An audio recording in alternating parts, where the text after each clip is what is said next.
বৃদ্ধাশ্রম থেকে শাশুড়ি মাকে চিঠি, এক পুত্রবধূর। প্রিয়জনীয় মা, এই মা কথাটা আমি কোনোদিনও আপনাকে মন থেকে বলিনি। আজ আপনাকে খুব ইচ্ছে হচ্ছে একটা চিঠি লেখা, তাই খোলা আকাশের নিচে বসে আপনাকে চিঠি লেখা শুরু করলাম। জানি না এই চিঠি আপনার কাছে পৌঁছাবে কিনা। আমি সেই বৃদ্ধাশ্রমে আছি, যে বৃদ্ধাশ্রমে আপনি শেষ নিঃশ্বাস ত্যাগ করছিলেন। ভাগ্যক্রমে আপনি যে রুমটিতে থাকতেন, আমি এখন সেই রুমে, তাই হয়তো আজ আপনাকে আমার খুব মনে পড়ছে। ক্ষমা চাইবার অধিকার আমি হারিয়ে ফেলছি, তাও এই চিঠি লিখছি, যদি আপনি ক্ষমা করে দেন। বিয়ে হয়ে আসার পর থেকে আমি দেখেছিলাম আপনি সংসারটাকে নিজের হাতে রেখেছিলেন। এটা আমার সহ্য হতো না, মনে হতো যেন আমি বন্দি হয়ে আছি। কিন্তু এটা বুঝতাম না মাথার উপরে একজন অভিভাবক থাকা কতটা প্রয়োজন।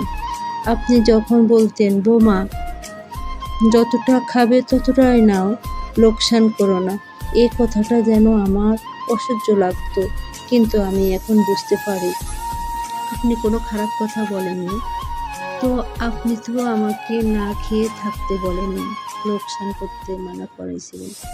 আপনার হাতে যখন আপনার ছেলের মাসিক বেতন তুলে দিত, তখন আমার খুবই অসহ্য লাগতো। মনে মনে ভাবতাম কি করে আপনার কাছ থেকে মুক্তি পাওয়া যায়।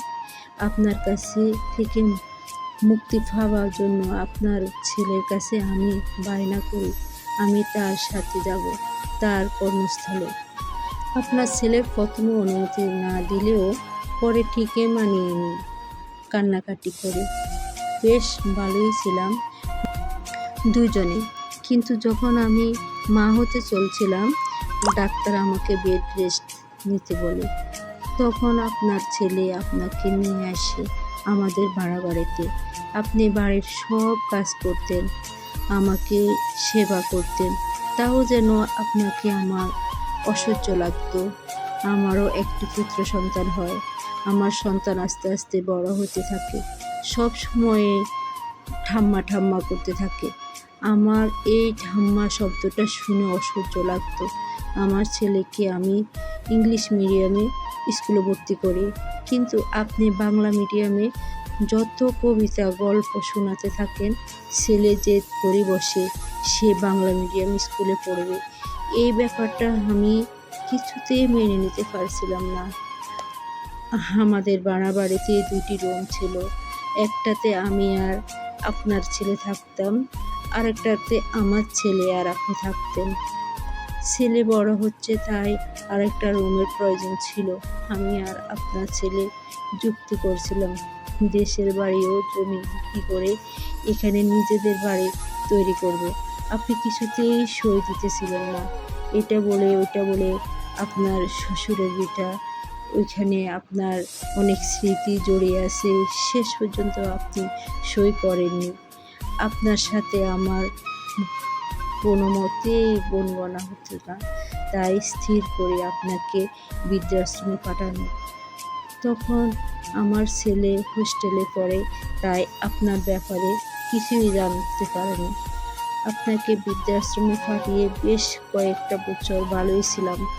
একদিন ফোনে খবর পেলাম আপনি আর নেই। আমি মনে মনে ভাবলাম, যাক বাঁচা গেল। এরপর ছেলে বড় হলো, বিয়ে দিলাম।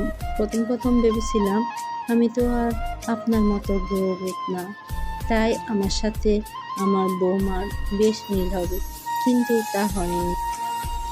যেন ইতিহাসের পুনরাবৃত্তি হয়েছিল। যে বিষয়ে আপনার সাথে আমার তর্ক হতো, ঠিক সেই বিষয়ে আমার সাথে আমার বৌমার হতো।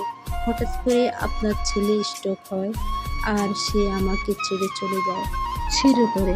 আপনার ছেলের বানানো বাড়ি তাদের পছন্দ হচ্ছিল না। আমার বৌমা থাকতে চায় ফ্ল্যাটে, তাই বাড়ি ভেঙে ফ্ল্যাট বানানোর পরিকল্পনা করে। আমাকে আমার ছেলে ও বৌমা বোঝায় সে যে ফ্ল্যাট বানানো, তারা দুটো ফ্ল্যাট নেবে, বাদবাকি ভাড়া দেবে, তাতে অনেক টাকা আসবে। আপনার মতোই আমি কিছুতেই সই করতে চাইনি, কিন্তু আমার ছেলে কান্নাকাটি করে শেষ পর্যন্ত সয়ে নিয়েছিল। বাড়ি ভেঙে তৈরি হলো বিশাল বড় ফ্ল্যাট। সেই ফ্ল্যাটে ছিল 2টো রুম আর একটা কিচেন। আমি আমার ছেলেকে বললাম, কিরে আমার রুম কোথায়? ছেলে বলল, মা তোমার রুমে কি দরকার? তুমি আমাদের মেয়ের রুমে থাকবে। নাতনির সাথে নাতনির রুমে থাকতেছিলাম। নাতনি যত বড় হতে থাকে আমার সাথে খারাপ ব্যবহার করে। আসলে ওর চাই একটা নিজস্ব রুম। তাই আমার ছেলে ও বৌমা স্থির করে আমাকে বৃদ্ধাশ্রমে রাখার।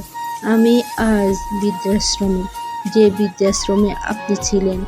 ভাগ্যের কি পরিহাস, আমি কোনোদিন ভাবিনি আমার সাথে এরকম ঘটনা ঘটবে। রক্তের গরম, টাকার গরম আর যৌবনের গরম, আমরা সব কিছু ভুলে যাই পৃথিবীতে কোনো কিছুই স্থায়ী নয়। যদি এটা আমি আগে বুঝতাম তাহলে হয়তো এই দিন আমাকে দেখতে হতো না। আমি আকাশের দিকে মিটমিট করে জ্বলে ওঠা তারাদের দিকে তাকিয়ে চিৎকার করে বলছি, মা পারলে আমার ক্ষমা করে দেন।